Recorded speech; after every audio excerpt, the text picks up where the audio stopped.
Fáilte Róg go léir agus cóchárdagus.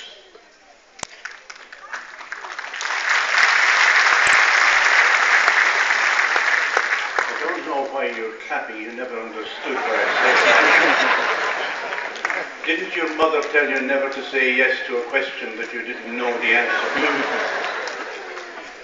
But those of you that applauded were right, because what I said in the first official language was, you're very welcome here today and congratulations.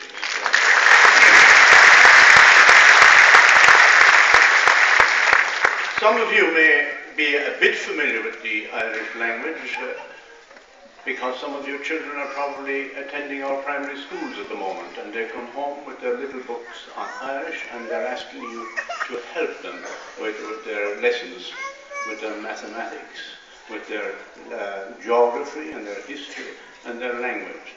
So I hope in a year or two that you too will be able to say a couple of words in our native language and encourage them to embrace it as they should be encouraged to embrace all our traditions of this country. It is indeed a happy day and a day which you should be congratulated on attaining Irish citizenship today. It is indeed a singular honour for me to preside over the ceremony on behalf of the state. And at the outset, I would like to congratulate the Minister for Justice and Equality for addressing the backlog that had arisen in the application process for many years and for achieving such a wonderful target in such a short time. Secondly, I would like to thank the Minister for also making this ceremony such an uplifting experience for all of you and all of us who participated. Taking citizenship in another country is an important decision for the state and for the applicant. And it is only proper that this decision should be recognised with an appropriate degree of pomp and ceremony. You will agree that the surroundings of the convention centre are impressive and that the Garda band this morning and the trooping of the colours adds admirably to this occasion. In a few moments, I will invite you to make your declaration of fidelity to the nation and loyalty to the state.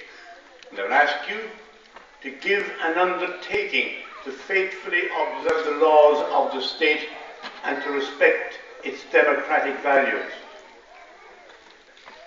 This will represent your commitment to uphold and respect the rights, the freedoms, the equality enjoyed by citizens of this nation, and to champion the principles of tolerance and respect for other people's beliefs and viewpoints, principles that many men and women have fought and died for. As an Irish citizens, you will have duties, not just to respect the laws and the democratic values of the state, but also, and significantly also, to be active participants in your communities and be good citizens. You can participate in many ways, and any contribution you make will help to enrich all of us and to make your communities and our communities and your country and our country a better place to live for us and for our descendants in the future. When the state honours you today by granting your citizenship, it does not require you to forget the country you come from. It does not ask you to erase your memories, your personal and your unique histories. When you make your declaration of fidelity to the state in a moment, do not forget your country, your people, your own traditions. Such memories, such histories are not contraband. Bring with you your music and your stories. Someday your children and your children's children will ask you about their grandparents and about the old country. Do not deny them their legacy. It is your duty and your responsibility to remind them of that part of their story that is to be found in another land. Those of you who come from India, Pakistan, Sri Lanka, Bangladesh, bring with you your wickets and your cricket bats. Those of you from New Zealand, Australia, South Africa can perhaps strengthen our rugby squad. The last time I delivered this, I used not to include Australians because we had beaten Australians at that time. But they have asserted themselves again, and I now encourage them to bring those skills with them and to help us in that regard. In any event, I know full well that the Aussies can contribute in many other ways to any society they choose to enhance. Those of you from Brazil, Argentina, and other South American countries may be able to instruct us as to how we can improve our soccer skills. Each country will have something to contribute to our new state. Some years ago, we watched with great admiration as the greatest athletes in the world performed in the Olympic Games in London. We watched in wonder and awe the magnificent long-distance runners from Kenya and Ethiopia and other African countries as they graced our television screens as they time after time took the medals in these events. Would it not be wonderful if some of these genes made it into the Irish athletes of the future? I cannot cover all of the countries here tonight, so please don't be offended if I haven't mentioned you in particular. And there are many examples I could have taken, but time does not permit me. And since this exercise has begun, citizenship has been conferred on people from over 161 countries all over the world. I look forward to the day when one of your children or one of your children's children lead an All-Ireland football or hurling team onto All-Ireland final day in Croke Park. Or when one of your children or one of your children's children carry the Irish flag at the head of the Irish delegation at the opening of the Olympic Games. You have so much to contribute. I have taken these examples from the field of sport and athletics. I could have as easily taken my examples from the world of literature, art, or music.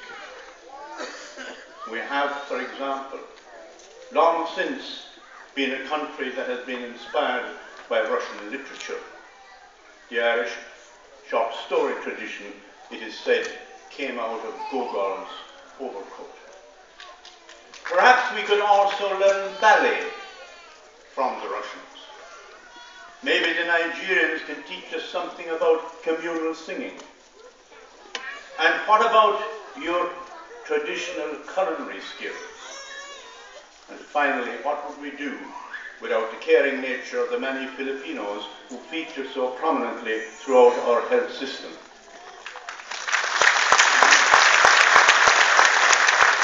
Gently assess yourselves in your new communities, and you will be surprised what welcome you will find there. We are a nation of immigrants. We understand immigration. And now more than ever, we have our own sons and daughters who had recently to emigrate and are now living abroad in far-flung places throughout the globe. But with your help and our endeavour, we will rebuild the country and our economy, and with your help, we will welcome them back in the not-too-distant future.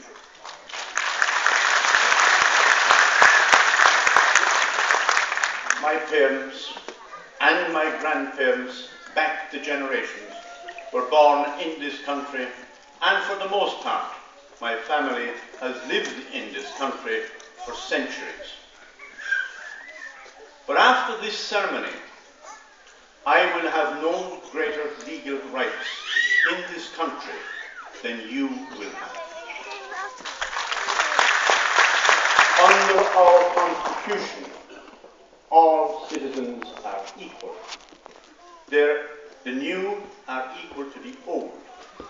We have no second class or half citizens. You, as well as I, are fully entitled to the protection of the constitutional guarantees. In that regard, the Minister, I know in a moment, will refer to your entitlement to go and get an Irish passport, and he will urge you not to all descend on the passport office today.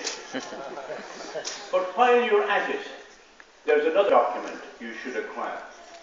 You should buy a copy of the Irish Constitution and you should read it, because that defines your place in Irish society, your entitlements, and you should embrace it as part of the democratic country.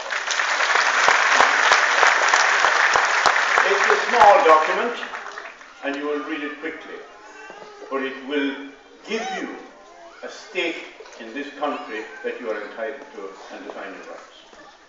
I now ask all candidates for citizenship to stand for the declaration, which we will recite one line at a time.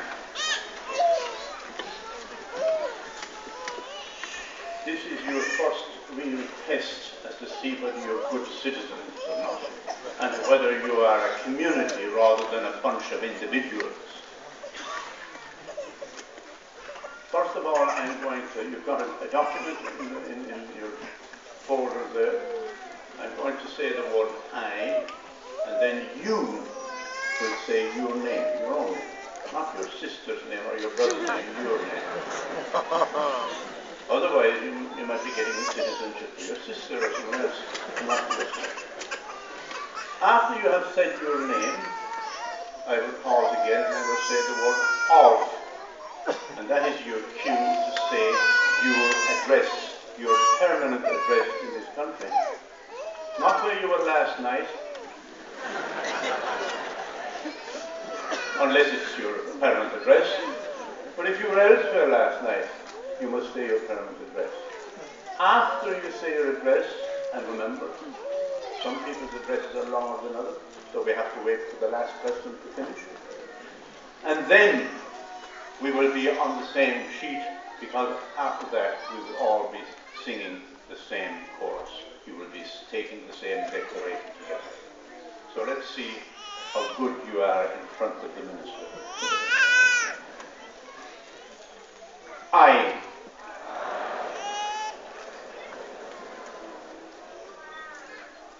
of,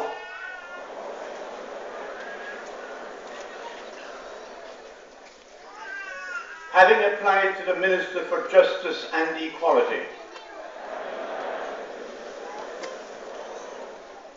for a certificate of naturalization, hereby solemnly declare my fidelity to the Irish nation and my loyalty to the state.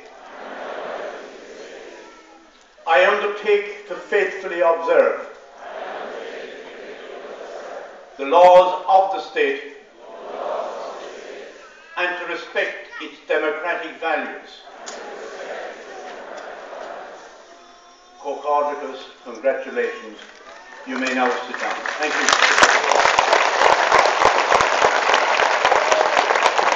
I now call upon the Minister to bring these proceedings to an end. Thank you.